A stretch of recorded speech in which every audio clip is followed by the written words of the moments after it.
अब हम डिस्कस करेंगे बच्चे mechanism of concentration of filtrate. हमने देखा जैसे जैसे फिल्ट्रेट हमारा मेडुला की टुवर्ड पास हो रहा है ना, loop of Henley, descending limb of loop of Henley हो गया या ascending limb of loop of Henley हो गया। तो जैसे जैसे ही फिल्ट्रेट पास हो रहा है, ठीक है, देखिए इसको ले लीजिए। तो जैसे जैसे ही फिल्ट्रेट आपका पास हो रहा है नीचे की तरफ, वैसे वैसे इसकी ओस्मोलैरिटी बढ़ती चली जा रही है, ठीक है। और जो हम फिल्ट्रेट जो हमारा यूरिन जो पास हो रहा है उसकी ओस्मोलैरिटी भी बहुत ज्यादा है ना, 4 टाइम कंसंट्रेटेड यूरिन हम पास कर रहे हैं। तो इसके पीछे का रीजन क्या है, ठीक है। तो इसके पीछे अगर हम बात करें तो मेन रीजन है that is the counter current mechanism.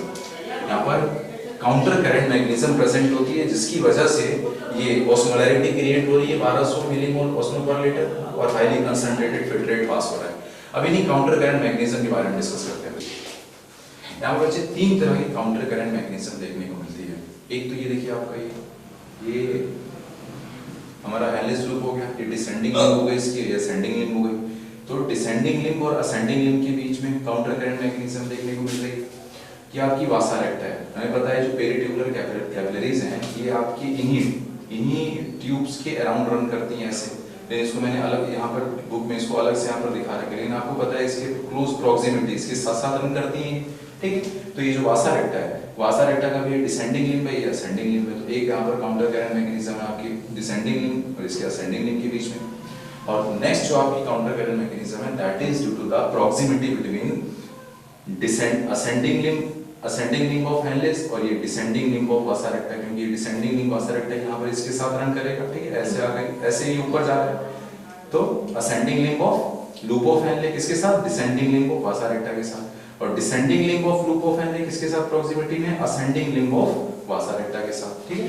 तो यहाँ से ये असेंडिंग जो लिम्ब है आपकी लूप ऑफ हेनले की, यहाँ से जो NaCl सीक्रेट किया जा रहा है वो NaCl कहाँ चला जाएगा, ये देखिए डिसेंडिंग लिम्ब ऑफ डिसेंडिंग जो लिम्ब है वासा रेक्टा की, इसके अंदर ये आपने NaCl इंट्रोड्यूस करा दिया। और ये NaCl जब यहाँ से एंटर कर जाएगा वासा रेक्टा में, तो देखिए यहाँ से इसके साथ ये रन करते हुए इस तरह से ऊपर आएंगे, हम इस तरह से ऊपर आएंगे और ऊपर आने के बाद इसको आप बोल रहे हो असेंडिंग लिम्ब, देखो ये असेंडिंग लिम्ब, ठीक है। और ये असेंडिंग लिम्ब क्या करेगा, फिर ये NaCl यहाँ पर रिलीज कर देगा मेडुला रीजन में, पूरा मेडुला रीजन है आपका। तो यहाँ पर असेंडिंग लिम्ब ने क्या किया, यहाँ पर NaCl रिलीज कर दिया। तो इस तरह से मेडुला रीजन में NaCl जो है हाई कंसंट्रेशन में पड़ा हुआ है, ठीक है। और इसके साथ साथ यहाँ पे यूरिया जो सीक्रेट हो रही है, यूरिया का भी कंसंट्रेशन बना हुआ है। तो ये मेडुला रीजन में ये जो हाई ओस्मोलैरिटी जो 1200 मिलीमोल ऑस्मो पर लीटर जो ओस्मोलैरिटी यहाँ पर देख रहे हैं, ये हाई ओस्मोलैरिटी के पीछे अगर आपसे रीजन पूछा जाए तो क्या बोलोगे, 2 चीजें हैं, एक आपका यूरिया और दूसरा NaCl। ये NaCl और यूरिया जो है यहाँ की हाई ओस्मोलैरिटी को मेंटेन कर रहे हैं, ठीक है। और इसमें काउंटर करंट मैकेनिज्म क्या रोल है वो मैंने बता दिया आपको, ठीक है। Descending limb of loop of Henley से वाटर सीक्रेट होगा, ठीक है। वाटर क्यों सीक्रेट हो रहा है, क्यों पानी यहाँ से बाहर निकल पा रहा है, पानी निकल रहा है इसीलिए कंसंट्रेशन हो रहा है। तो ये पानी क्यों बाहर निकल रहा है, क्योंकि सर इसके साथ यहाँ पर जो असेंडिंग लिम्ब ऑफ वासा रेक्टा है, ठीक है, वो क्या कर रही है यहाँ पर NaCl, देख रहे हैं असेंडिंग लिम्ब ऑफ वासा रेक्टा ये NaCl सीक्रेट कर रही है मेडुला रीजन में, ठीक है। तो डिसेंडिंग लिम्ब वाली जो है इसके अराउंड क्या है, NaCl बहुत ज्यादा है, इसलिए पानी बाहर निकल रहा है। आरी बात में पानी के बाहर निकलने की वजह से ये फिल्ट्रेट जैसे जैसे नीचे पास हो रहा है वैसे वैसे ही हाईली कंसंट्रेटेड होता चला जा रहा है, ठीक है। और बेस पर आते आते तो इसकी ओस्मोलैरिटी कितनी होगी, 1200 मिलीमोल ऑस्मो पर लीटर होगी, ठीक है। तो ये हमने डिस्कस कर लिया बच्चे काउंटर करंट मैकेनिज्म के बारे में। तो लिख लेते बच्चे क्या क्या देखा अभी हमने कि mammals have the ability to produce very concentrated urine, सही बात है, concentrated highly concentrated 4 time concentrated urine normally pass कर रहे हैं, नॉर्मली तो इतना पास कर रहे हैं, उससे ज्यादा भी हाईली कंसंट्रेटेड यूरिन पास हो सकता है। और ये क्यों है, due to counter current mechanism है ना, between the Henle's loop and vasa recta के बीच में जो काउंटर करंट मैकेनिज्म है, ठीक। नेफ्रॉन के अंदर 3 तरह की काउंटर करंट प्रेजेंट है यहाँ पर। पहला है between the limbs of Henle's loop, ठीक है, हेनलेस लूप इसके डिसेंडिंग और असेंडिंग पोर्शन के बीच में भी एक काउंटर करंट मैकेनिज्म प्रेजेंट है, इसको हम बोलते हैं काउंटर करंट मल्टीप्लायर, ठीक है। Between the limbs of vasa recta के लिम्ब्स के बीच में, वासा रेक्टा के भी डिसेंडिंग और असेंडिंग लिम्ब है, इनके बीच में भी काउंटर करंट प्रेजेंट है, इसको हम बोलते हैं counter current exchanger. And next is the proximity between the Henle's loop and the वासा रेक्टा, जो मैंने भी आपको दिखाया, ठीक है, कि जो हेनलेस लूप है उसके साथ साथ आपकी वासा रेक्टा रन कर रही है, देखा भी हम लोगों ने, ठीक है। ये जो आपकी descending limb of loop of Henley हो गया, ascending limb of loop of Henley हो गया, और इसके साथ इसके क्लोजली एकदम कौन पास कर रही है हमारी, ये देखिए ऐसे पास कर रहा है आपका वासा रेक्टा का डिसेंडिंग और ये असेंडिंग लिम्ब, ठीक है। और ये मैंने बताया कि यहाँ से जो NaCl जो असेंडिंग लिंब से NaCl निकलता है, NaCl यहाँ पे रीअब्सॉर्ब हो रहा है, वो कहाँ डाल दिया जा रहा है, इस वासा रेक्टा के अंदर उसको इंट्रोड्यूस कर दिया गया। और वासा रेक्टा लेकर जाएगी इधर से, डिसेंडिंग लेकर जाएगा इसका, और ये असेंडिंग लिंब क्या कर रहा है इसका, दोबारा से ये सराउंडिंग मिलाकर छोड़ दे रहा है NaCl, ठीक है। और NaCl की यहाँ पर हाई कंसंट्रेशन होने की वजह से यहाँ पर पानी बहुत इजीली बाहर आ पा रहा है, पानी वेरी इजीली बाहर आ पा रहा है, यही सब देखा भी आपने, ठीक है। तो पानी वेरी इजीली बाहर यहाँ से आ पा रहा है, जिसकी वजह से जैसे जैसे फिल्ट्रेट नीचे की तरफ पास हो रहा है, इसकी ऑस्मोलैरिटी बढ़ती चली जा रही है। जो 300 बना था वो नीचे आते आते 1200 मिलीमोल पर लीटर हो गया, ठीक है। And due to the high osmolarity of medulla, more water is reabsorbed in collecting duct, सही बात है, ठीक है। ये देखिए मेडुला की ऑस्मोलैरिटी जो ज्यादा है उसकी वजह से कलेक्टिंग डक्ट से भी क्या हो रहा है, ज्यादा ज्यादा पानी रीअब्सॉर्ब हो पा रहा है। मैंने बताया था large amount of water is reabsorbed from collecting duct, ठीक है। And the descending limb of the loop of Henley, ठीक है, इन दोनों से, descending limb of loop of Henley से पानी निकल पा रहा है और कलेक्टिंग डक्ट से पानी निकल पा रहा है, कुछ सब डिस्कस कर लिया हमने। और यहाँ पर काउंटर करंट मैकेनिज्म में क्या देखा था आपने, जो थर्ड था आपके वासा रेक्टा और लूप ऑफ हेनले के बीच में जो हो रहा था, वहां पर क्या देखा हमने कि NaCl is transported by the ascending limb of Henle loop, ascending limb of Henle loop क्या कर रहा है, ये NaCl ट्रांसपोर्ट कर रहा है बाहर, ठीक है। And which is exchanged with descending limb of vasa recta, और ये किसके साथ एक्सचेंज हो रहा है, इस NaCl का जो है NaCl रिलीज हो रहा है उसको कहाँ पे डाल दिया जा रहा है, डिसेंडिंग लिंब ऑफ वासा रेक्टा, जो डिसेंडिंग लिंब है वासा रेक्टा की, इसके अंदर इसको डाल दिया जा रहा है, ठीक है। And NaCl is returned back into the medulla, और इस NaCl को दोबारा से मेडुला में छोड़ दिया जा रहा है, दोबारा से मेडुला में छोड़ दिया जा रहा है, किसके द्वारा, असेंडिंग लिंब, ये जो असेंडिंग लिंब है वासा रेक्टा की, उसके द्वारा दोबारा से इस NaCl को मेडुला में रिलीज किया जा रहा है। तो NaCl is returned back into the medulla by the ascending limb of vasa recta, ascending limb से दोबारा, ठीक है। This is all about counter current जो आपने देखा, ठीक है। और इस मेडुला के अंदर, इस मेडुला की जो हाई ऑस्मोलैरिटी है उसके पीछे मेन क्या दो केमिकल हैं, that is NaCl and urea, NaCl and urea, और डायग्राम में दिखाया आपको, इसीलिए मैंने NCERT की हेल्प ली आपको समझाने के लिए। NaCl and urea is responsible for high osmolarity in medulla, ठीक है। साफ साफ हमें दिख रहा है, एक बार दिमाग में रहेगी पिक्चर तो क्वेश्चन जो गलत नहीं होगा, ठीक है, इसलिए मैंने NCERT का डायग्राम आपको दिखाया है। चलिए तो हम बात कर लेते हैं कंपोजिशन ऑफ यूरिन के बारे में, हमने मैकेनिज्म ऑफ यूरिन फॉर्मेशन की बात कर ली, ठीक। और अब जो दूसरा सबसे ज्यादा क्वेश्चन पूछा है ना, ये वाला एरिया है आपका, that is composition of urine. 1 से 1.5 litre urine per day excrete out किया जा रहा है बॉडी से, और यूरिन की अगर पीएच की बात करें तो इसका पीएच होता है 6, ठीक है, इसका पीएच है 6, स्लाइटली एसिडिक पीएच है। And colour of the urine is yellow colour, तो येलो कलर यूरिन किसकी वजह से, ड्यू टू यूरोक्रोम की वजह से येलो कलर होता है यूरिन का हमारे, ये क्वेश्चन हो गया आपका। और हम डेली 25 से 30 ग्राम यूरिया जो है वो एक्सक्रीट किया जा रहा है थ्रू यूरिन, ठीक है, थ्रू यूरिन पर डे 25 से 30 ग्राम यूरिया एक्सक्रीट किया जा रहा है। नॉर्मल यूरिन की बात करें तो इसमें salt, urea, uric acid, creatinine, hippuric acid, ये सारी चीजें मिलेंगी आपको। अगर हम बात करें glucose, ketone body, RBC, WBC, platelets, creatine, ये सब चीजें हमारे नॉर्मल यूरिन में प्रेजेंट नहीं होती हैं, these are absent in normal urine, ठीक है। तो अगर ये सारी चीजें नॉर्मल यूरिन में प्रेजेंट हैं, इनमें से जो भी चीजें हैं मैंने जो लिखा है यहाँ पर, glucose, ketone body, RBC, WBC, platelet normally absent है, अगर ये यूरिन में प्रेजेंट है यानी कोई ना कोई डिसऑर्डर है, ठीक है। तो उनके बारे में डिस्कस कर लेते हैं, क्या क्या डिसऑर्डर है यहाँ पर। सबसे पहले आपसे ग्लाइकोसूरिया, ग्लाइकोसूरिया मतलब presence of glucose in urine, urine में ग्लूकोज प्रेजेंट हो रहा है तो ग्लाइकोसूरिया बोल रहे हैं। Presence of ketone body in urine, ketone body urine में प्रेजेंट है उसको बोलते हैं कीटोयूरिया। और ये दोनों कहीं ना कहीं आपको डायबिटिक मेलाइटस में देखने को मिलता है, पहले हमने डिस्कस किया है। हेमेचूरिया मतलब presence of RBC in urine, albuminuria मतलब presence of protein in urine, ठीक है। पायूरिया मतलब प्रेजेंस ऑफ पस, डब्ल्यूबीसी का प्रेजेंस होना यूरिन में। यूरेनिया मतलब excess of urea, excess of urea अगर सीक्रेट हो रहा है मतलब 25 से 30 ग्राम से ज्यादा अगर यूरिया हम एक्सक्रीट आउट कर रहे हैं बॉडी से, तो that is a condition of uraemia. Polyuria का मतलब क्या होता है, मोर प्रोडक्शन ऑफ यूरिन, ज्यादा यूरिन बन रहा है, ये भी आपने कहीं ना कहीं पढ़ा है, डायबिटिक मेलाइटस में ही ये कंडीशन दिख रही थी, पॉलीयूरिया, पॉलीडिप्सिया है। सिस्टाइटिस का मतलब क्या हो रहा है, infection of urinary bladder, urinary bladder में कोई इन्फेक्शन हो गया तो उसको बोलें सिस्टाइटिस। नेक्स्ट है ग्लोमेरुलोनेफ्राइटिस, ग्लोमेरुलोनेफ्राइटिस का मतलब क्या होता है, इन्फ्लेमेशन ऑफ ग्लोमेरुलस, जो ग्लोमेरुलस है उनका इन्फ्लेमेशन हो गया। क्यों इन्फ्लेमेशन हो गया, due to the bacterial infection, bacterial infection की वजह से हमारे ग्लोमेरुलस का इन्फ्लामेशन हो गया, तो इसको हम क्या बोल रहे हैं, ग्लोमेरुलोनेफ्राइटिस। नेक्स्ट है कैल्कुलाई और कास्ट। कैल्कुलाई कास्ट या फिर इसको बोलते हैं किडनी स्टोन, किडनी में स्टोन बन गया। क्या होते हैं बच्चे किडनी स्टोन, क्या होते हैं, they are the accumulation of crystals of calcium oxidate और कैल्शियम कार्बोनेट।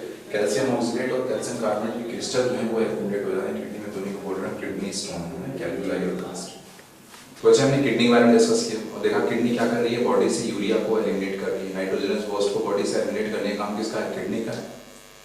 और अगर किसी पर्सन की किडनी काम नहीं कर रही सही से तो क्या होगा, किडनी की मैलफंक्शनिंग हुई, प्रॉपर्ली काम नहीं करी किडनी, तो उसकी बॉडी में नाइट्रोजनस वेस्ट का मटेरियल बढ़ता चला जाएगा, उसकी बॉडी में यूरिया लेवल बढ़ जाएगा और ब्लड में यूरिया लेवल बढ़ जाता है तो इसी कंडीशन में बोलते हैं यूरेनियम। पढ़ा था हम लोगों ने यूरेनियम, तो सर यूरेनिया कंडीशन है कि इसमें क्या होगा सर, इसकी वजह से उसकी बॉडी की जो फंक्शनिंग है वो तो हैम्पर हो ही रही है, उसके साथ साथ अगर ये एक्सट्रीम कंडीशन हो जाए तो उसका किडनी फेलियर भी हो सकता है। तो ऐसी कंडीशन में क्या किया जा रहा है, ऐसी कंडीशन में उस पर्सन के ब्लड से नाइट्रोजनस वेस्ट को आर्टिफिशियली रिमूव किया जा रहा है, आर्टिफिशियल मीडियम का यूज किया जा रहा है और उस पर्सन के ब्लड से जो एक्सेस यूरिया है उसको एलिमिनेट किया जा रहा है, नाइट्रोजनस वेस्ट को एलिमिनेट किया जा रहा है। और इस प्रोसेस को हम बोल रहे हैं हेमोडायलिसिस। बोल रहे हैं हेमोडायलिसिस। इस हेमोडायलिसिस प्रोसेस के दौरान करते क्या है, अगर वो हम देखें तो वो जो पर्टिकुलर पर्सन है, वो जो पेशेंट है, उसके बॉडी से ब्लड निकाल रहे हैं और उसका ब्लड निकाल कर एक पर्टिकुलर कंपार्टमेंट के यूनिट के अंदर डाला जाता है, इसको हम बोलते हैं डायलाइजिंग यूनिट। इस डायलाइजिंग यूनिट के अंदर उस पर्सन के ब्लड को हम लोग डाल रहे हैं, इसे हम आर्टिफिशियल किडनी बोल रहे हैं। जैसे हम क्या बोल रहे हैं, आर्टिफिशियल किडनी। क्यों आर्टिफिशियल किडनी बोल रहे हैं, वो किडनी के फंक्शन के हिसाब से कुछ काम कर रही है, उस किडनी जैसा यहाँ पर काम होगा वो भी हम डिस्कस करते हैं। तो पहला क्वेश्चन आपसे पूछा जाएगा कि जो ब्लड निकाला जा रहा है, ब्लड निकालने के लिए कौन सी ब्लड वेसल चूज कर रहा है, तो उस पर्सन की बॉडी की जो आर्टरीज है ना, पर्टिकुलर आर्टरी चूज कर रहे हैं, उस आर्टरी से ब्लड निकाला जा रहा है और इससे डायलाइजिंग यूनिट के अंदर डाला जा रहा है। अब आपसे पूछा जाएगा कि आर्टरी से ही क्यों, ऐसे आर्टरी नहीं, आर्टेरियोवेनस फिस्टुला से ब्लड निकाला जाएगा, लेकिन आप बोलेंगे आर्टरी, मैंने एनसीईआरटी आर्टरी लिख दी, ठीक है। तो आर्टरी से ब्लड निकाला जा रहा है, उसको इसे डायलाइजिंग यूनिट, डायलाइजिंग कंपार्टमेंट के अंदर डाला जा रहा है। अब पूछा जाएगा आपसे कि आर्टरी से क्यों निकाला, वेन से क्यों नहीं निकालने को, तो हमें पता है सर वेन्स के अंदर वॉल्व होती है, कई सारी दिक्कतें यहाँ पर है ना। जैसे हम कुछ अगर बात करें, जैसे वेन्स के अंदर वॉल्व पाई जाती है, उनके अंदर जो फ्लो होता है, ब्लड का डायरेक्शन का फ्लो है ना, वो अपोजिट है, उनके अंदर वॉल्व है, उसकी दिक्कत है, ठीक है। तो ये जो पर्टिकुलर ब्लड का जो फ्लो है उसको मेंटेन करने के लिए सर वो आर्टरी अच्छे से काम कर रही है, सर आर्टरी से निकालना चाहिए, वहाँ पर वॉल्व नहीं है। दूसरी बात, पंचर करना पड़ रहा है ना, उसके लिए ज़्यादा डायमीटर वाले हम लोग जो निडल हैं वो ये सब यूज कर रहे हैं, तो हमारी आर्टरी की जो वॉल है नॉन कोलैप्सिबल होती है, तो उसको यूज कर रहे हैं पंचर करने के लिए। दूसरी बात, यहाँ पर ज़्यादा से ज़्यादा ब्लड चाहिए, आपको लार्ज अमाउंट ऑफ ब्लड चाहिए है ना, प्यूरिफाई करने के लिए लार्ज अमाउंट ऑफ ब्लड चाहिए, वो हमें कहाँ से मिल सकता है, तो आर्टरी से मिल सकता है, क्योंकि आर्टरी के अंदर ही डायरेक्टली ब्लड डाला जा रहा है हमारे हार्ट से। तो ये सब कुछ रीजन है बच्चे जिसकी वजह से हम लोग आर्टरी से ब्लड निकाल रहे हैं, ना कि वेन से। अब इस आर्टरी से जो ब्लड निकाला गया है उसको इस डायलाइजिंग यूनिट के अंदर डालेंगे। यूनिट के अंदर डालने से पहले उस ब्लड के अंदर एंटीकोएगुलेंट ऐड करेंगे बच्चे, क्या ऐड करेंगे यहाँ पर, एंटीकोएगुलेंट है ना, हेपेरिन जैसे ही हो गया। क्यों एंटीकोएगुलेंट ऐड कर रहे हैं यहाँ पर, क्योंकि ब्लड जो है बॉडी के बाहर आ रहा है, बॉडी की ब्लड बाहर आते ही कोएगुलेट कर जाता है, तो आप एंटीकोएगुलेंट ऐड कर देंगे। और इस डायलाइजिंग यूनिट के अंदर बच्चे क्वाइल्ड ट्यूब होते हैं, क्वाइल्ड सेलोफेन ट्यूब्स होते हैं इसके अंदर क्या है, क्वाइल्ड सेलोफेन ट्यूब्स हैं, ये देखिए इसके अंदर ये क्वाइल्ड सेलोफेन ट्यूब होती है। तो ये जो क्वाइल्ड सेलोफेन ट्यूब है इनके अंदर ही ब्लड डाला जा रहा है, ठीक। और ये सराउंडिंग जो मीडियम यहाँ पर दिख रहा है बच्चे आपको, इस सराउंडिंग मीडियम के अंदर क्या रहता है, इस सराउंडिंग मीडियम के अंदर फ्लूइड भरा रहता है, सराउंडिंग मीडियम के अंदर यहाँ पर फ्लूइड भरा है, जिसको हम बोल रहे हैं डायलाइजिंग फ्लूइड। क्या बोल रहे हैं इसको हम, डायलाइजिंग फ्लूइड। और इस डायलाइजिंग फ्लूइड की क्या खासियत है, तो इस फ्लूइड का जब कंपोजिशन देखोगे तो सेम है प्लाज्मा, प्लाज्मा के जैसा ही कंपोजिशन है इस फ्लूइड का। क्या नहीं है इसके अंदर, except nitrogenous waste, nitrogenous waste material छोड़ दिया जाए तो नाइट्रोजनस वेस्ट बस इस फ्लूइड के अंदर नहीं है, बाकी सब कुछ सेम एज इट इज आपके प्लाज्मा का कंपोजिशन है। तो जब ब्लड इस सेलोफेन ट्यूब से पास होगा और इसके सराउंडिंग में ये फ्लूइड रखा हुआ है और सेलोफेन ट्यूब की जो मेम्ब्रेन है पोरस है, तो क्या होगा सर, जैसे जैसे ब्लड ये सेलोफेन ट्यूब से जब पास होगा तो क्या होगा सर, इसके अंदर, इसके ट्यूब के अंदर जो नाइट्रोजनस वेस्ट वो ज्यादा है, सराउंडिंग मीडियम में नाइट्रोजनस वेस्ट है ही नहीं, तो नाइट्रोजनस वेस्ट अपने कंसंट्रेशन ग्रेडियंट के हिसाब से from high concentration to low concentration, from high concentration to low concentration वो बाहर निकलना स्टार्ट हो जाएगा। तो इन सेलोफेन ट्यूब से जैसे जैसे फ्लूइड जो है पास करेगा वो बाहर निकलना, इससे नाइट्रोजनस वेस्ट बाहर आना स्टार्ट हो जाएगी। तो इस तरह से नाइट्रोजनस वेस्ट यहाँ बाहर आगे निकल गया, ठीक। और जब ये ब्लड पास हो रहा है यहाँ पर वो प्यूरिफाई होता चला गया, क्लियर होता चला गया, और जब ब्लड प्यूरिफाई हो गया तो फिर उनको यहाँ से निकाला गया। ठीक है, डायलिसिस यूनिट से बाहर निकालेंगे, यूनिट से बाहर निकाल कर उसको क्या करेंगे सर, उसमें उसको उठा के डाल देंगे पर्टिकुलर वेन के अंदर, वेन के अंदर उसको डाल देंगे और उस वेन से फिर बॉडी में सर्कुलेट करने लगा ब्लड। ठीक, अब वेन के अंदर डालने से पहले इसके अंदर एंटी हिपैरिन डाल देंगे। क्या डालेंगे इसके अंदर? एंटी हिपैरिन, क्योंकि उस ब्लड के अंदर आपने बाहर से आर्टिफिशियली ऐड किया था हिपैरिन यहाँ पर, तो एंटी हिपैरिन ऐड करके उस ब्लड को डाल देंगे वेन्स के अंदर, वो बॉडी में सर्कुलेट करने स्टार्ट कर देगा। तो इस तरीके से क्या हुआ सर, हेमोडायलिसिस करा के हम लोगों ने ब्लड को क्लियर कर लिया, उस पर्सन के अंदर से किडनी प्रॉपर्ली काम नहीं कर रही है। तो यहाँ पर प्रोसेस में थोड़ा लिखा हुआ है, तो during the mall functioning of kidney hemodialysis की जा रही है। क्यों? यूरेनिया की कंडीशन हो जा रही है, यूरिया लेवल नाइट्रोजनस फॉस्फेट बढ़ जा रहे हैं बॉडी में। क्या करेंगे, blood is drain from convenient artery से ब्लड बाहर निकाला जा रहा है, उसमें एंटीकोएगुलेंट डाल रहे हैं, हिपैरिन डाल रहे हैं, उसको पंप कर देंगे डायलिसिस यूनिट के अंदर, जिसको हम आर्टिफिशियल किडनी बोल रहे हैं।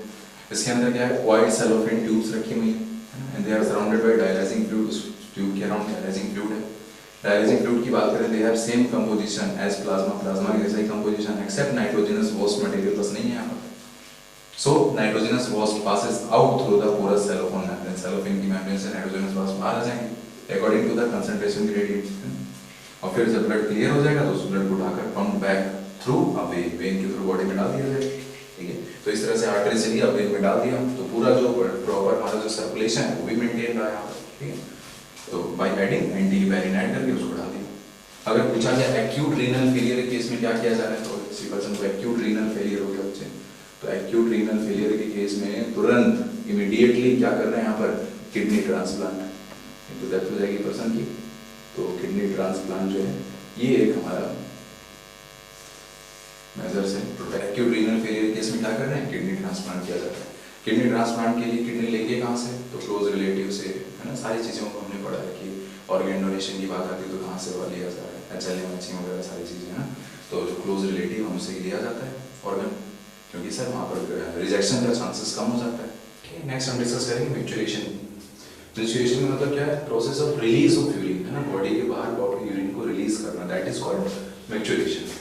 कैसे हो रहा है ये, तो वो हमें यहाँ पर डिस्कस करना है।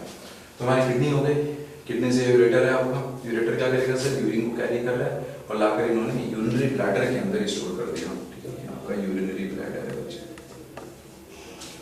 यूरिनरी ब्लैडर के अंदर यूरिन स्टोर हो रहा है, और जब यूरिन का वॉल्यूम ज़्यादा हो जाएगा तो फिर ये क्या करेंगे सर, ये प्रेशर लगाएंगे दीवारों पे, जिसकी वजह से स्ट्रेचिंग होगी।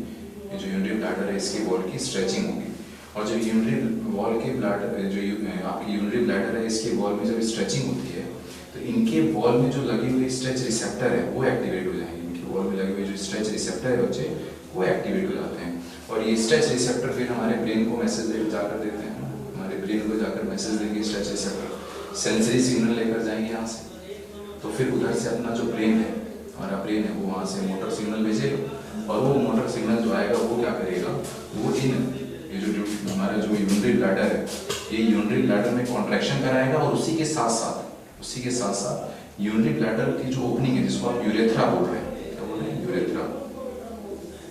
इस यूरेथ्रा के अंदर बच्चे स्फिंक्टर पाए जाते हैं। इस यूरेथ्रा के अंदर स्फिंक्टर होते हैं, इंटरनल स्फिंक्टर, एक्सटर्नल स्फिंक्टर, दो स्फिंक्टर पाए जाते हैं इसमें, इंटरनल स्फिंक्टर और एक्सटर्नल स्फिंक्टर।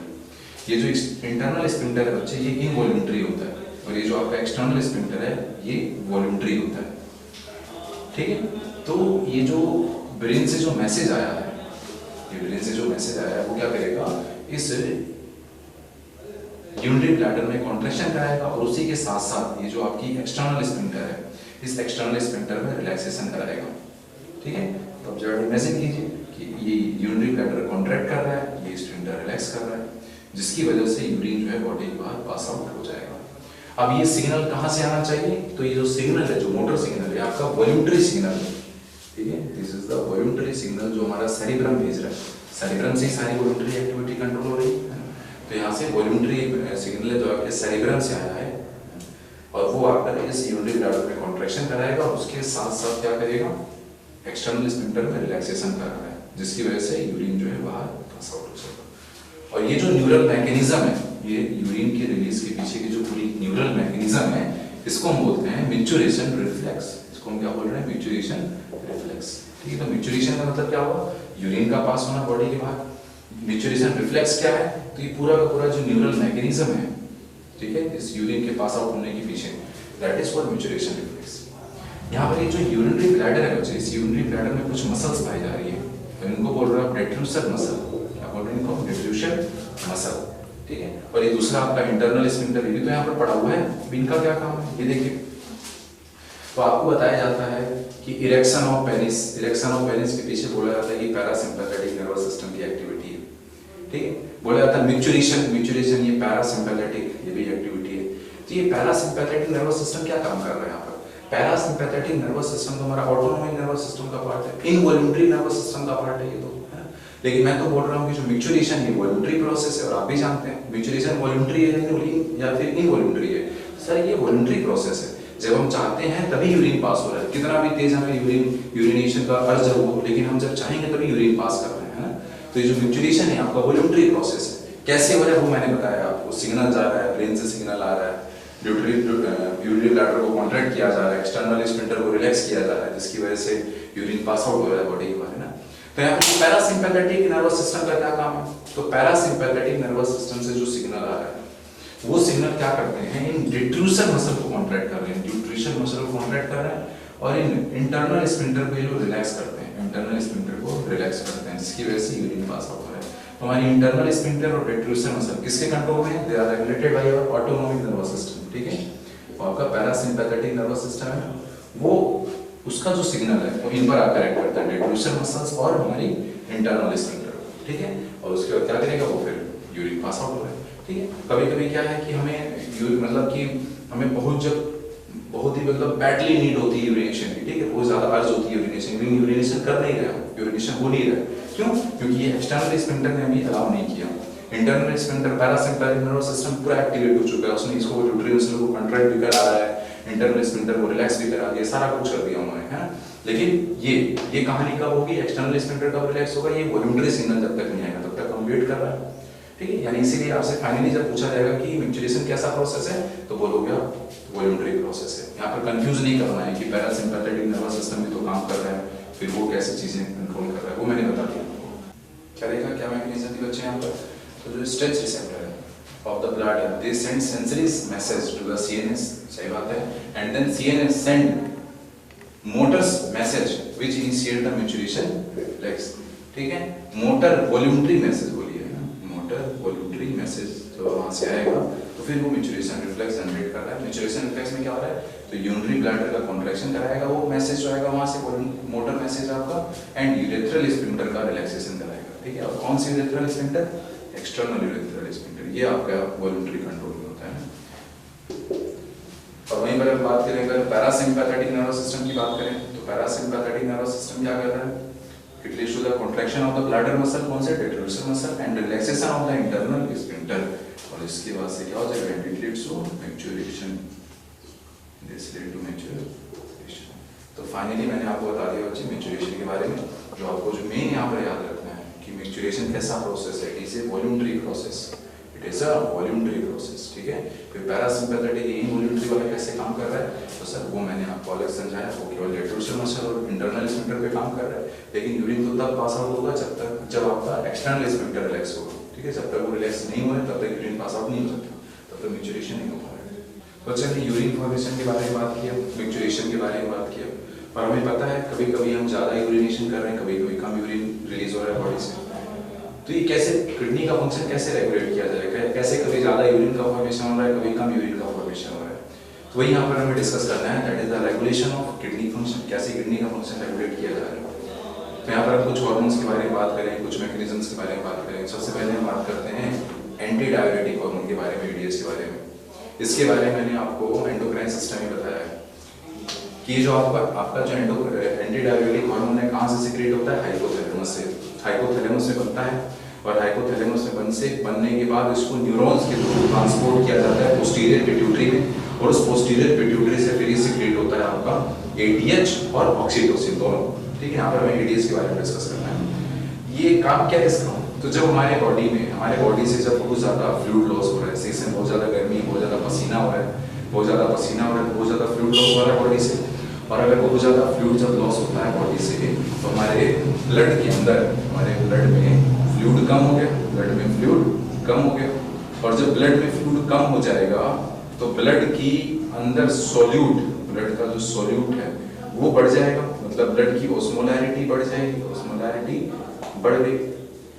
तो ऐसा हाई ऑस्मोलैरिटी वाला ब्लड जब पास होगा, ठीक है, ऐसा हाई ऑस्मोलैरिटी वाला ब्लड पास हो रहा है तो हमारे हाइपोथैलेमस के ऑस्मो रिसेप्टर्स एक्टिवेट हो जा रहे हैं, और उनके एक्टिवेशन के बाद वो क्या करेंगे, वो एडीएच बनाना स्टार्ट कर देंगे, एंटी डायरेटिक हार्मोन बनाना स्टार्ट कर देंगे।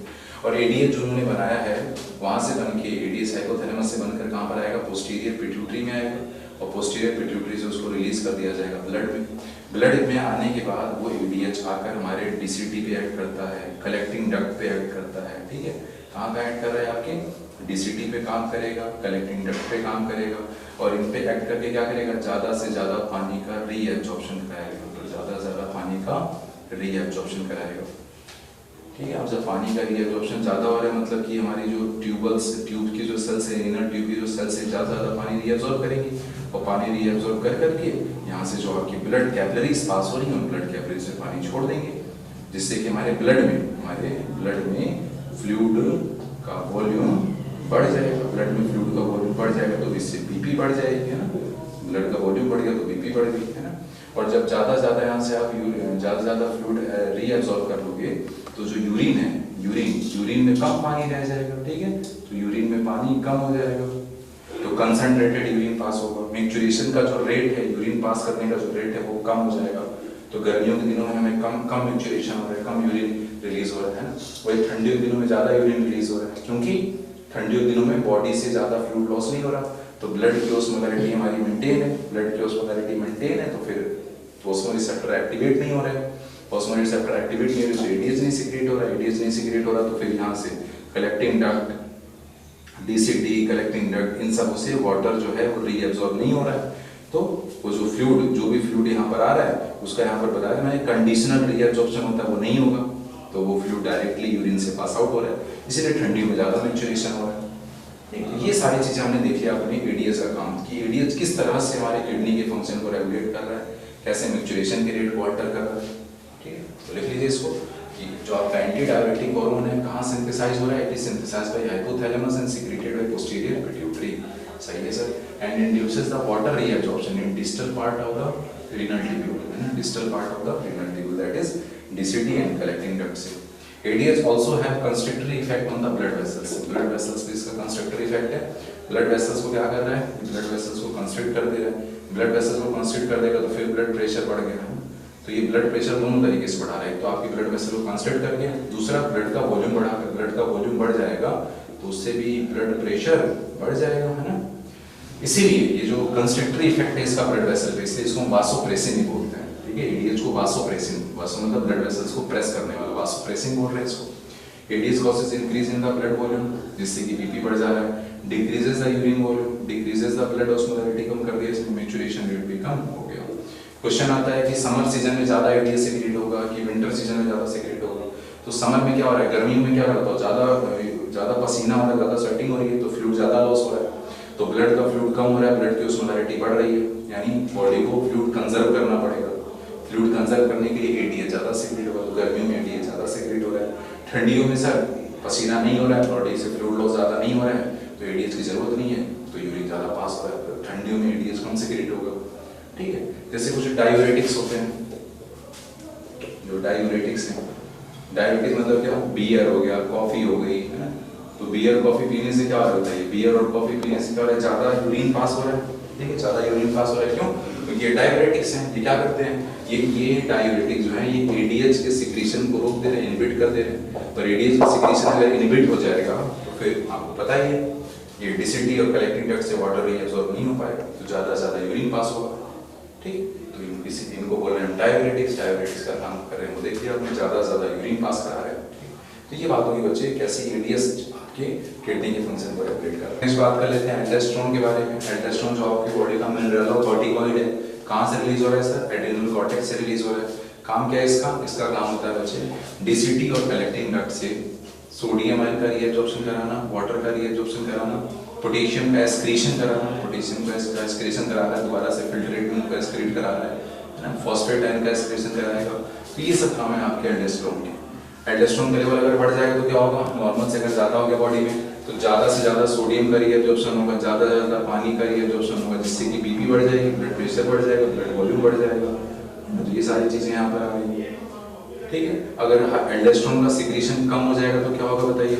एल्डोस्टेरोन क्या कर रहा है, पोटेशियम का एक्सक्रीशन करा रहा है ना। एल्डोस्टेरोन जो है हमारे डीसीटी से, कलेक्टिंग डक्ट से पोटेशियम का एक्सक्रीशन करा रहा है फिल्ट्रेट के अंदर, और इसका अगर सिक्रीशन, इसका अगर अमाउंट कम हो जाए बॉडी में, एल्डोस्टेरोन का लेवल कम हो जाएगा, तो ये जो पोटेशियम का एक्सक्रीशन है नहीं हो रहा है, यानी पोटेशियम वहीं पड़ा रह जाएगा जहाँ पर है, तो हमारे बॉडी में पोटेशियम का लेवल बढ़ जाएगा, ठीक है। जिससे कि क्या हो जाएगा, कार्डियक टॉक्सिसिटी, याद कीजिए बताया था मैंने, कार्डियक टॉक्सिसिटी करा रहा है, ये एरिथमिया कराता है ना, पोटेशियम लेवल बढ़ जाएगा तो एरिथमिया कराएगा, है ना। हमारे हार्ट रेट की जो रिदम है वो खराब हो जाएगी, एरिथमिया करा रहा है ये, ठीक है। ये सब कुछ मैंने आपको एंडोक्राइन बताया बच्चे, एरिथमिया कराएगा, फाइनली क्या हो जाएगा, हार्ट स्टॉप, हार्ट जो हमारा स्टॉप बीटिंग है ना, और डेथ हो जाएगी, हार्ट स्टॉप बीटिंग और finally it leads to death.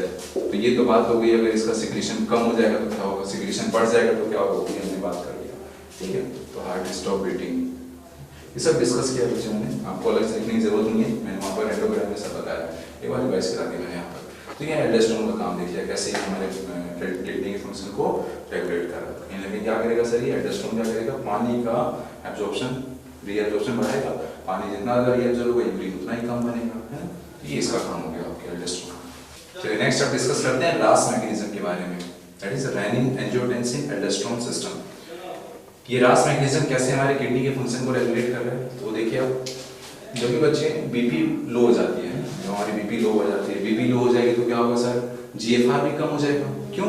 क्योंकि सर जो हमारे आफ्रेंट आर्टरियोल है, बीपी लो हो गया मतलब ब्लड का प्रेशर कम हो गया, मतलब कि आफ्रेंट आर्टरियोल से आने वाला जो ब्लड है उसका भी प्रेशर कम हो गया। तो आफ्रेंट आर्टरियोल से आने वाले ब्लड का प्रेशर जब कम हो जाएगा तो यहाँ पर ग्लोमेरुलस पर कैपिलरीज भी कम प्रेशर लगाएगा, कम प्रेशर लगाएगा तो कम फ्लूइड छनेगा, यहाँ पर फ्लूइड जो है वो कम छन के नीचे आएगा, आएगा समझ। और जब फ्लूइड ही कम छनेगा तो जीएफआर कम हो गया, और जैसे ये जीएफआर कम होता है, ग्लोमेरुलर फिल्ट्रेशन रेट कम हो गया आपका, तो ग्लोमेरुलर फिल्ट्रेशन रेट के कम होते ही हमारा यहाँ पर जो जस्ट्रा ग्लोमेरुलर एपारेटस था, याद कीजिए बताया था मैंने, जस्ट्रा ग्लोमेरुलर एपारेटस जो आपके आफ्रेंट आर्टरियोल और डीसीटी के जंक्शन पर था, उस जस्ट्रा ग्लोमेरुलर एपारेटस की जो जेजी सेल्स होती हैं वो एक्टिवेट हो जाती हैं और वो रिलीज करती है रेनिन। क्या रिलीज करती है? रेनिन।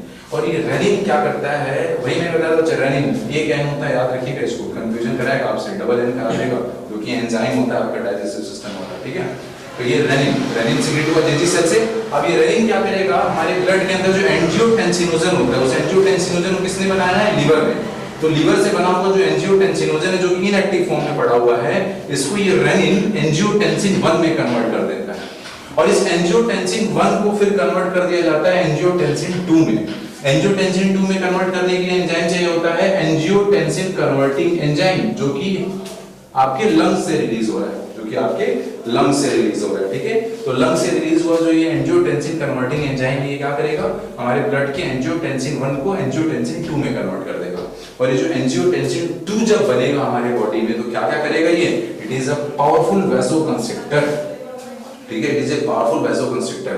और जब पावरफुल वैसोकंस्ट्रिक्शन है करा रहा है ये, तो वैसोकंस्ट्रिक्शन होते ही क्या कर जाएगा, बीपी बढ़ जाएगी आपकी, और बीपी बढ़ जाएगी तो फिर से ये जो जीएफआर है, बीपी बढ़ गया मतलब कि आफ्रेंट आर्टरियोल के अंदर आने वाला जो ब्लड है उसका ही प्रेशर बढ़ जाएगा, प्रेशर बढ़ जाएगा तो फिर यहाँ नॉर्मल प्रेशर लगेगा, नॉर्मल प्रेशर लग रहा है तो फिर अब क्या होगा सर, जीएफआर जो घट गया था अब ये जीएफआर बढ़ गया है, ठीक है। पावरफुल वैसोकंस्ट्रिक्टर है, ज्यादा वैसोकंस्ट्रिक्शन करा देगा तो ज्यादा बीपी बढ़ा देगा, ज्यादा बीपी बढ़ा देगा तो ज्यादा फिल्ट्रेट बनेगा, तो जीएफआर जो है नॉर्मल से भी ज्यादा बढ़ जाएगा, देख रहे हैं यहाँ पर, जीएफआर नॉर्मल से भी ज्यादा बढ़ गया, ठीक है। तो इस तरीके से क्या कर रहा है, पावरफुल वैसोकंस्ट्रिक्टर हो गया। दूसरा क्या कर रहा है, एक्टिवेट थर्स्ट सेंटर, हमारी जो थर्स्ट सेंटर है उसको एक्टिवेट कर देगा, तो हमें प्यास लगेगी तो पानी पिएंगे, पानी पिएंगे तो क्या होगा, बॉडी में फ्लूइड जाएगा, बॉडी में फ्लूइड गया मतलब कि ब्लड का भी फ्लूइड बढ़ेगा आपका, फाइनली ब्लड का फ्लूइड बढ़ जाएगा, और ब्लड का फ्लूइड बढ़ा, इससे भी क्या हो जाएगा, बीपी बढ़ जाएगी, हर तरीके से बीपी बढ़ा रहता है ना, बॉडी का फ्लूइड बढ़ेगा तो बीपी बढ़ेगी, बीपी बढ़ेगी तो फिर यहाँ पर फिल्ट्रेशन ज्यादा होगा तो फिर आपका जीएफआर मेंटेन हो गया। मतलब ये किडनी के फंक्शन को रेगुलेट करना है ना, जो आपका जीएफआर कम हो चुका है उस जीएफआर को फिर नॉर्मल पे लाके छोड़ना है ना, देख रहे हैं यहाँ पर। तो कहीं ना कहीं इससे भी जीएफआर आपका मेंटेन हो रहा है। और क्या कर रहा है, it induces the water reabsorption in PCT, ठीक है। पीसीटी प्रॉक्सिमल कन्वोल्यूटेड ट्यूब्यूल में ही वाटर का रीअब्जॉर्प्शन कराना स्टार्ट कर देगा। नॉर्मली आपका बहुत ही ज्यादा वाटर एब्जॉर्ब हो रहा है, 60 to 70%, और भी ज्यादा पानी रीअब्सॉर्ब कराएगा वहां पर, ठीक है, आपके पीसीटी से पानी और ज्यादा रीअब्सॉर्ब हुआ तो फिर आपका फाइनली बॉडी का ब्लड फ्लूइड बढ़ा, ब्लड प्रेशर बढ़ेगा, तो फिर आपका यहाँ पर अफरेंट आर्टरियल का प्रेशर बढ़ेगा, तो फिर आपका जीएफआर कहीं ना कहीं नॉर्मल की तरफ जाएगा। तो ये सब चीजें करा रहा है। और क्या कराएगा इसके साथ साथ वो एल्डोस्टेरोन के सिक्रीशन को भी इंड्यूस कर देगा, एड्रिनल कॉर्टेक्स से एल्डोस्टेरोन का भी सिक्रीशन स्टिमुलेट करवा देगा ये एंजियोटेंसिन 2, जिसकी वजह से क्या होगा, एल्डोस्टेरोन का सिक्रीशन जब इंक्रीज हो गया तो सर वहां से फिर आपका सोडियम का रीअब्जॉर्प्शन, वाटर का रीअब्जॉर्प्शन, फाइनली फिर दोबारा से क्या होगा, इससे भी आपके बॉडी में फ्लूइड का वॉल्यूम बढ़ रहा है। तो फाइनली इन्होंने क्या किया, एंजियोटेंसिन 2 ने क्या किया, बॉडी में फ्लूइड वॉल्यूम बढ़ा दिया। ऐसा ही करता चला जाएगा तो क्या होगा बच्चे, फाइनली आप देख रहे हो अब ये जो फ्लूइड वॉल्यूम बढ़ रहा है बॉडी का, है ना, बॉडी का जो ब्लड है उसका फ्लूइड का जो वॉल्यूम बढ़ रहा है, ऊपर से आप वैसोकंस्ट्रिक्शन करा रहे हो, इससे कहीं ना कहीं बीपी जो है बहुत ही ज्यादा बढ़ जाएगा। देख रहे हो, नॉर्मल से ज्यादा बीपी हो जाएगी बच्चे, है ना। और जब बीपी नॉर्मल से ज्यादा हो जाएगी, बॉडी का फ्लूइड नॉर्मल से ज्यादा हो जाएगा, तो नॉर्मल से ज्यादा बढ़ जाएगा, नॉर्मल ज्यादा बढ़ जाएगा मतलब क्या हुआ सर, बीपी नॉर्मल से ज्यादा बढ़ जाएगी, ठीक है। तो आपके हार्ट में बच्चे, हार्ट में क्या हो रहा है, हार्ट में नॉर्मल से ज्यादा ब्लड आ रहा है, नॉर्मल ज्यादा जब ब्लड हार्ट में आ रहा है तो इस ब्लड को पंप करने के लिए हमारे हार्ट को ज्यादा काम करना पड़ेगा। तो हमारी हार्ट की जो ये आर्टरियां हैं, इन आर्टरिया की वॉल में कुछ एंडोक्राइन सेल्स पाई जाती हैं, और वो एंडोक्राइन सेल क्या रिलीज करती हैं, वो रिलीज करती हैं ANF, arterial natriuretic factor, arterial natriuretic factor. और ये जो आर्टरियल नाइट्रियूरेटिक फैक्टर यहाँ से रिलीज हुआ है हमारी हार्ट की आर्टरिया की वॉल से, ये क्या करेगा बच्चे, ये हमारे यहाँ पर वैसोडाइलेशन का काम करवाएगा। देखिए साथ साथ लिखते चलिए, ये वैसोडाइलेशन कराएगा। वैसोडाइलेशन कराएगा मतलब क्या हुआ सर, बीपी कंट्रोल हुई कि नहीं हुई, बीपी कंट्रोल हुई, ठीक है। उसके साथ साथ ये रेनिन के सिक्रीशन को भी क्या कर देगा, स्टॉप कर दे रहा है, रास मैकेनिज्म को स्टॉप कर दे रहा है। रास मैकेनिज्म स्टॉप हो जाएगी तो फिर से जो ये एब्रप्टली बहुत ज्यादा जो बीपी इंक्रीज हो रही है वो नॉर्मलाइज हो जाएगा धीरे करते करते ऐसे। क्यों, वैसोडाइलेशन भी तो करा रहा है, इसके साथ साथ ये सोडियम का एक्सक्रीशन भी कराता है। ANF जो है ना, ये सोडियम का एक्सक्रीशन भी कराता है, सोडियम का एक्सक्रीशन कराएगा तो उसके साथ साथ पानी भी एक्सक्रीट होगा, तो ज्यादा फ्लूइड भी निकाल रहा है, तो फ्लूइड निकाल रहा है, वैसोडाइलेशन करा दिया, है ना, रास मैकेनिज्म को बंद करा दिया। तो इस तरीके से क्या होगा, ये फाइनली जो आपका जो ANF, ये जो ANF है ये फाइनली क्या कर देगा, नॉर्मलाइज कर देगा बीपी को, ये फिर नॉर्मल कर देगा, ठीक है। हमारी एनसीईआरटी एक लाइन लिखी है बच्चे की, जो ANF है it acts as a check on RAS mechanism. बिल्कुल सही बात है सर, चेक कर रहा है उसको, है ना, कैसे चेक कर रहा है वो हमने दिखा दिया, उसको बंदी करा दिया है ज्यादा काम करने पर। तो ये हमने देखिए बच्चे किस तरीके से हमारी किडनी के फंक्शन को रेगुलेट किया जा रहा है। पहले हमने ADH के बारे में बात किया, एल्डोस्टेरोन के बारे में बात किया, रास मैकेनिज्म के बारे में बात किया। अब डिस्कस कर लेते हैं बच्चे यूरिया के फॉर्मेशन के बारे में, कि यूरिया कैसे बनाया जा रहा है हमारे बॉडी में। तो यूरिया बनाने की जो साइकिल है that is called ornithine cycle. इससे कुछ क्वेश्चन आपसे पूछे आपसे कभी कभी, है ना। सबसे पहला क्वेश्चन ये हो गया कि ऑर्निथिन साइकिल क्या है, तो यूरिया बनाने की साइकिल को बोलते हैं ऑर्निथिन साइकिल। दूसरा क्वेश्चन है कहाँ बनता है यूरिया, यूरिया बनता है हमारे लीवर के अंदर, ठीक है। और नेक्स्ट है कैसे बन रहा है, जिसपे बहुत ही कम क्वेश्चन पूछे जाते हैं आपसे। अब यूरिया फॉर्मेशन की मैकेनिज्म देख लेते हैं बच्चे। सबसे पहले क्या किया यहाँ पर, अमोनिया और CO2, ठीक है, अमोनिया और CO2 से हम लोगों ने कार्बोमोइल फॉस्फेट बना लिया in the presence of carbamoyl phosphate synthetase, और इस स्टेप में 2 ATP खर्च हुई। फिर इस कार्बोमोइल फॉस्फेट को कन्वर्ट कर दिया गया सिट्रुलिन में। कैसे, तो कार्बोमोइल फॉस्फेट के साथ ऑर्निथिन, और ये ऑर्निथिन बाइंड किया गया in the presence of ornithine carboxyl transferase, ठीक है, in the presence of ornithine carbamoyl transferase enzyme की प्रेजेंस में कार्बोमोइल फॉस्फेट से ऑर्निथिन बाइंड करा दिया, इससे बन गया सिट्रुलिन। फिर इस सिट्रुलिन को कन्वर्ट कर दिया अर्जिनोसर्सिनिक एसिड में, और इस दौरान इस सिट्रुलिन से अस्पार्टिक एसिड बाइंड करा गया, ठीक है, और यहाँ पर भी ATP खर्च हुई है, 1 ATP खर्च हुई यहाँ पर। फिर इस अर्जिनोसर्सिनिक एसिड को कन्वर्ट कर दिया जाता है आर्जिनिन में, ठीक है, in the presence of argininosuccinase enzyme. और इस दौरान, इस प्रोसेस के दौरान फ्यूमेरिक एसिड भी बन रही है, जो कि रिलीज हो गई, वो बाहर आ गई, क्योंकि ये हमारे यूरिया फॉर्मेशन में पार्टिसिपेट नहीं करी, तो इसको हमने एक्सक्लूड कर दिया यहाँ पर। तो आर्जिनोसर्सिनिक एसिड को कन्वर्ट कर दिया यहाँ पर आर्जिनिन में, और फिर इस आर्जिनिन से आर्जिनिन को कन्वर्ट कर दिया जाता है ऑर्निथिन में इन the presence of arginase enzyme. और इस प्रोसेस के दौरान ही यूरिया बन रही है, जिसको एलिमिनेट किया जा रहा है यहाँ पर, ठीक है। तो यहाँ पर आर्जिनिन को जब ऑर्निथिन में कन्वर्ट किया जा रहा है तो इस दौरान ही यूरिया बन रही है, जो कि यहाँ पर एलिमिनेट हो गई बाहर, इस साइकिल से बाहर बनती चली जाएगी, निकलती चली जाएगी, है ना। और यहाँ पर ये ऑर्निथिन दोबारा से इस साइकिल में आ गया आपका, इसीलिए इस पूरी प्रोसेस को, यूरिया के बनने के प्रोसेस को बोल रहे हैं ऑर्निथिन साइकिल, क्योंकि ऑर्निथिन देख रहे हैं, फिर से ऑर्निथिन साइकिल में आ गया, फिर बनेगा, फिर आ जाएगा, ठीक है। और आपसे पूछा जाए यूरिया बनाने वाला एंजाइम कौन सा है, तो बोलोगे आर्जिनेज एंजाइम। यूरिया बनाने के लिए एंजाइम कौन सा है, आर्जिनेज एंजाइम। ये जो पूरा प्रोसेस है ये 5 स्टेप में कंप्लीट हो रहा है। ये पहला स्टेप इन दोनों का बन रहा है, ठीक है। दूसरे स्टेप में ये हो गया आपका, ठीक है। दूसरे स्टेप में सिट्रोलिन बन गया यहाँ पर। थर्ड स्टेप में आपका आर्जिनोसक्सेनिक एसिड बना है। फोर्थ स्टेप में आर्जिनिन बना है। फिफ्थ स्टेप में आपका आर्जिनिन और मीथेन बना है। तो ये 5 स्टेप में पूरा प्रोसेस कंप्लीट हो रहा है, जिसमें से दो जो स्टेप है आपके, है ना, 2 स्टेप आपके माइटोकॉन्ड्रिया में चल रहे हैं और रेस्ट बाकी के जो स्टेप हैं देख रहे हैं यहाँ पर, वो आपके साइटोप्लाज्म में चल रहे हैं। तो एक क्वेश्चन ये हो गया कि 5 स्टेप में कंप्लीट हो रहा है, जिसमें से 2 स्टेप हमारे माइटोकॉन्ड्रिया में चलते हैं और 3 स्टेप साइटोप्लाज्म में चल रहे हैं। क्या क्या यहाँ पर यूज हुआ है इस प्रोसेस के दौरान, देखिए तो एक अमोनिया यूज हुई है और एक अमोनिया यहाँ पर पार्टिसिपेट कर रही है, एक अमोनिया यहाँ पर, 2 अमोनिया यूज हो रहे हैं, एक CO2 यहाँ यूज हो रहा है, देखिए एक CO2 यूज हो रहा है। और ATP की जब बात करेंगे तो 3 ATP, 2 ATP यहाँ पर, 1 ATP यहाँ पर, 3 ATP यूज हो रही है, ठीक है। तो 2 अमोनिया, 1 CO2 और 3 ATP, ये टोटल खर्चा हुआ है हमारे ऑर्गेनिक साइकिल में। यही लिख लीजिए, टोटल 5 स्टेप प्रोसेस है ये, टोटल 5 स्टेप प्रोसेस है, जहाँ पे 2 अमोनिया, 1 CO2 और 3 ATP, ठीक है। 2 और 1 3 है, ऐसे करके 3 ATP यूज हो रही है। एक क्वेश्चन हमसे पूछा जाता है कि मैक्सिमम अमाउंट ऑफ यूरिया कहाँ मिलेगी हमें, तो सिंपल सी बात है, मैक्सिमम अमाउंट ऑफ यूरिया वहाँ मिलेगी जहाँ पर वो बन रही है। यूरिया कहाँ बनाया जा रहा है, हमारे लीवर के अंदर बनाया जा रहा है। तो लीवर से निकलने वाली जो आपकी हिपैटिक वेन है, उस हिपैटिक वेन के अंदर सबसे ज्यादा यूरिया मिलेगी आपको, मैक्सिमम यूरिया मिलेगा आपको हिपैटिक वेन में, जो कि लीवर से जस्ट बाहर निकल रही है, क्योंकि यही ये बनाया जा रहा है। अगर आपसे पूछा जाए कि मिनिमम अमाउंट ऑफ यूरिया कहाँ मिलेगी, मिनिमम यूरिया कहाँ मिलेगी, तो बोल देना रीनल वेन के अंदर, है ना, रीनल वेन के अंदर। क्यों, क्योंकि हमारी जो किडनी है, किडनी के अंदर ये क्या होता है, यूरिया को फिल्टर करके बॉडी के बाहर एक्सक्रीट किया जा रहा है। तो यूरिया हमारे किडनी में ही फिल्टर हो रहा है, तो इसमें फिल्टर हो जाएगा, यहीं से हमारे बॉडी के बाहर एक्सक्रीट कर दिया जा रहा है। तो किडनी से बाहर निकलने वाली जो वेन है, जिसको आप रीनल वेन बोल रहे हैं, उसके अंदर सबसे कम यूरिया होगा, क्योंकि केवल वही यूरिया बचा है जो फिल्टर नहीं हो पाया है।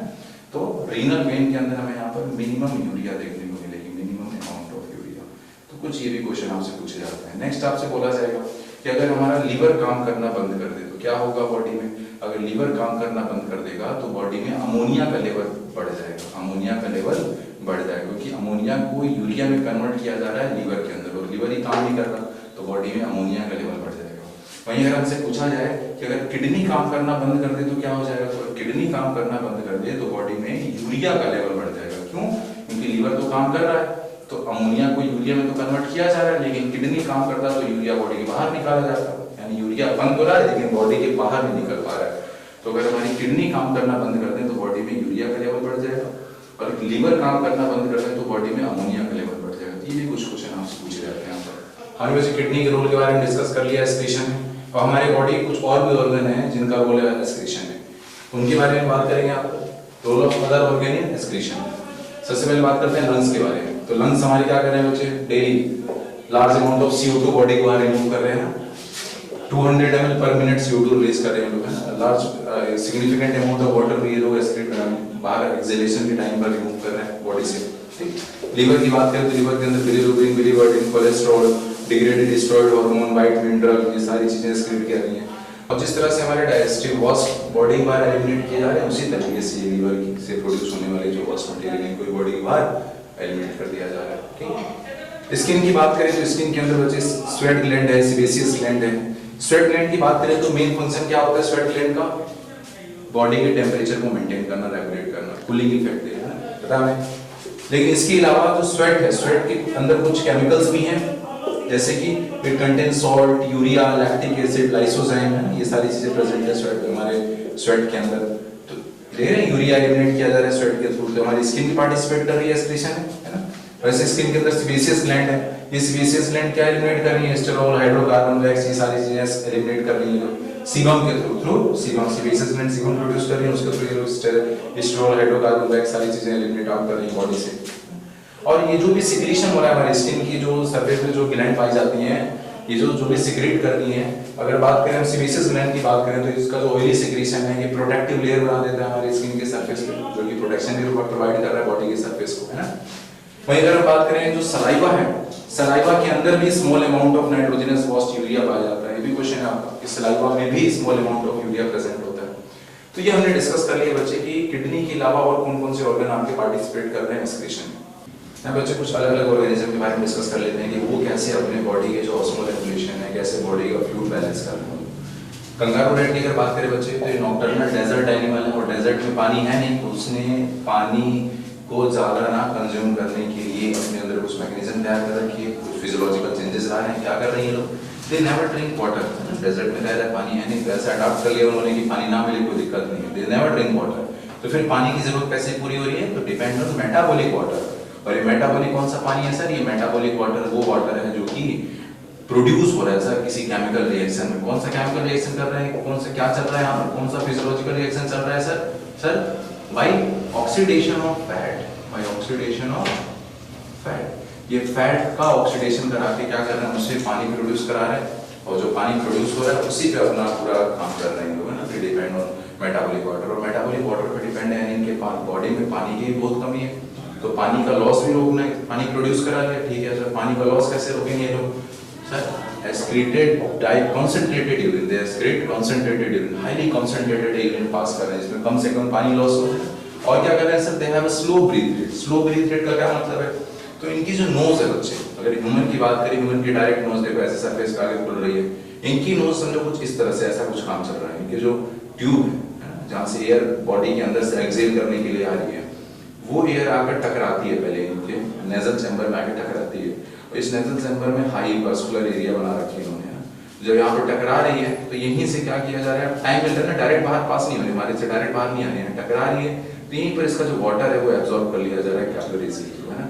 और फिर वो ड्राई एयर पास कर रहे हैं ना, ड्राई एयर पास कर रहे हैं फिर। तो इस तरह से जो एक्सलेशन के टाइम पे पता है हमारे लंग में large amount of significant amount of water day by day excrete कर रहे हैं लंग्स के थ्रू, तो वो यहाँ पर इन्होंने कंजर्व कर लिया क्योंकि पानी की बहुत कमी है इनके पास।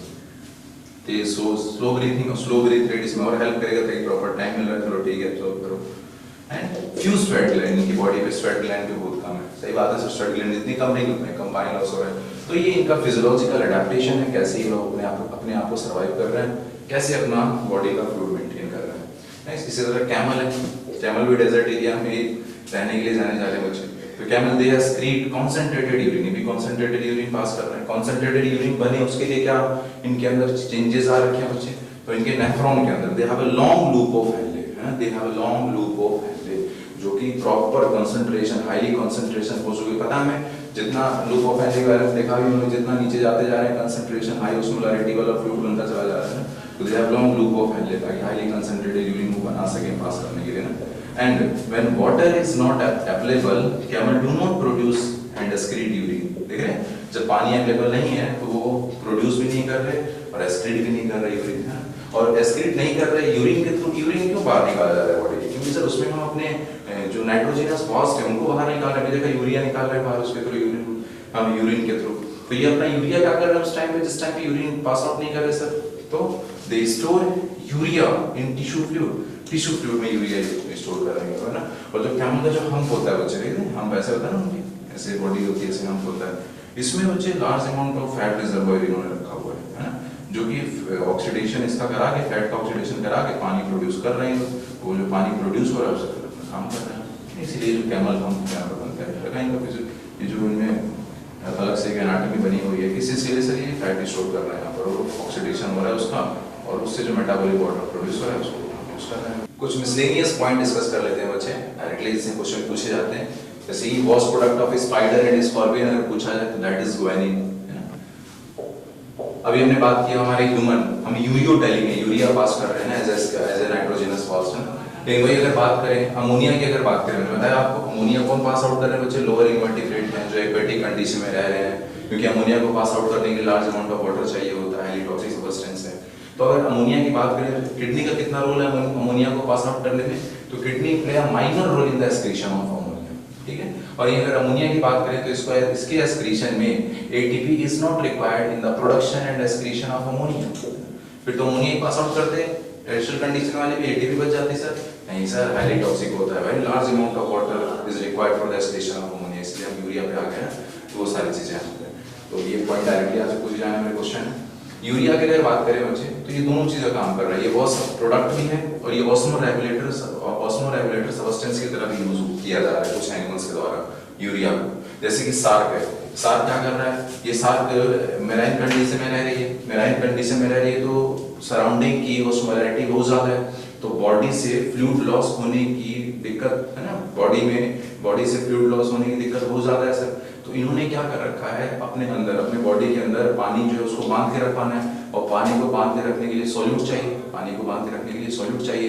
तो ये जो मैरीन फिशेस जो है, जैसे कि सार्क हो गया, ये क्या कर रही है, it stores urea and trimethylamine oxide, TMAO, trimethylamine oxide, इन सब चीजों को अपने बॉडी में स्टोर कर रहा है ताकि वो सॉल्यूट की तरह काम करेगा, तो पानी को बांध के रखेगा तो इनके अंदर पानी बना रहेगा, क्योंकि बाहर की ऑस्मोलैरिटी बहुत ज्यादा है और पानी बाहर लीक होने का चांसेस यहाँ पर है।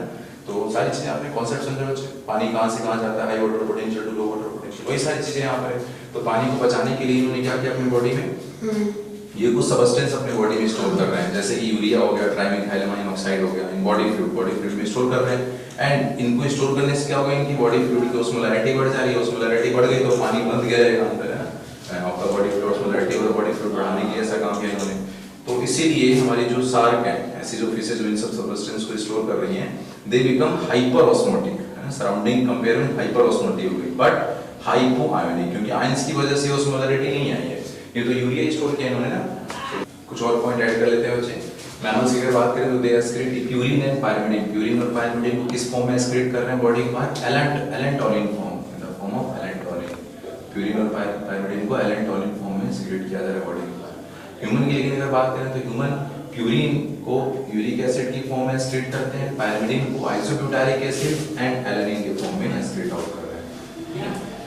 मैं अगर हम बात करें, अगर हम प्रोटीन रिच डाइट ले रहे हैं, तो प्रोटीन रिच डाइट लेंगे तो क्या होगा सर, यूरिन में यूरिया का लेवल बढ़ जाएगा, यूरिन में यूरिया का लेवल बढ़ जाएगा, लेकिन यूरिक एसिड के लेवल जो है उतने ज्यादा चेंज नहीं होंगे, ठीक है, यूरिक एसिड का जो कंपोनेंट है बॉडी में कंपोजिशन है उतना ज्यादा चेंज नहीं होगा, यूरिन में यूरिया बढ़ जाएगा अगर प्रोटीन रिच डाइट ली जाएगी। यहीं पर एक और क्वेश्चन पूछा जाता है कि अगर हमारी किडनी पानी एब्जॉर्ब ना करे तो क्या होगा, सिंपल सी बात है सर, किडनी एक दिन में 180 लीटर पानी छन रहा है और 1.5 लीटर निकाल रहे हैं, 98 to 99% किडनी क्या कर रही है, एब्जॉर्ब कर ले रही है, रीअब्जॉर्ब कर ले रही है। अगर रीअब्जॉर्प्शन नहीं होगा क्या होगा सर, बॉडी की जो टिश्यू श्रिंक कर जाएंगे, पूरा पानी तो बह गया बाहर ना, तो बॉडी टिश्यू विल श्रिंक, अगर किडनी काम ना करे तो क्या हो जाएगा, बॉडी टिश्यू विल श्रिंक। ये सब क्वेश्चन मिलेंगे आपको। अगर प्रोलॉन्ग्ड स्टार्वेशन वाली कंडीशन है, लंबे समय तक खाना नहीं खा रहे हैं, भूख हड़ताल पे चले गए हैं, है ना, हंगर स्ट्राइक पे चले गए, तो क्या होगा सर, तो कीटोन बॉडी जो है वो यूरिन में बढ़ जाएंगे, ठीक है। ये सब देखकर बच्चे कहते हैं नहीं कीटोन बॉडी बहुत ज्यादा बढ़ रही है, तो कहते हैं नहीं अनसन निपट लेंगे ये लोग, है ना, ये कुछ मेजर्स होते हैं जो टेस्ट किए जा रहे हैं। नेक्स्ट एक हमसे क्वेश्चन पूछा जाता है जो GFR अभी हमने पढ़ा बच्चे, GFR को कैसे कैलकुलेट किया जा सकता है, तो हम इनुलिन की हेल्प से GFR कैलकुलेट कर लेते हैं। इनुलिन क्या है, पॉलीसेकेराइड है, पॉलीमर है, हमारा फ्रक्टोज का पॉलीमर होता है, पढ़ा हम लोगों ने। तो ये जो इनुलिन है बच्चे, ये हमारे रीनल ट्यूब्यूल में रीअब्सॉर्ब नहीं हो रहा है, जितना छनकर आ गया कैप्सूल में उतना पूरा बाहर आएगा, ये रीअब्सॉर्ब नहीं हो रहा है, रीअब्सॉर्ब नहीं हो रहा मतलब जितना छन रहा है पूरा बाहर आ जाएगा, तो कितना छना वो पता चल सकता है ना, वेरी गुड। तो ये मैंने लिखा हुआ पर कि इनुलिन जो है it is not reabsorbed and secreted by the renal tubule, ना तो रीअब्सॉर्ब होना सिक्रेट हो रहा है, तो जितना छनेगा वो मंस कैप्सूल में उतना ही बाहर आएगा direct. So the used in the measurement of GFR, GFR measure करने के लिए उसको यूज कर रहे हैं हम यूनिट।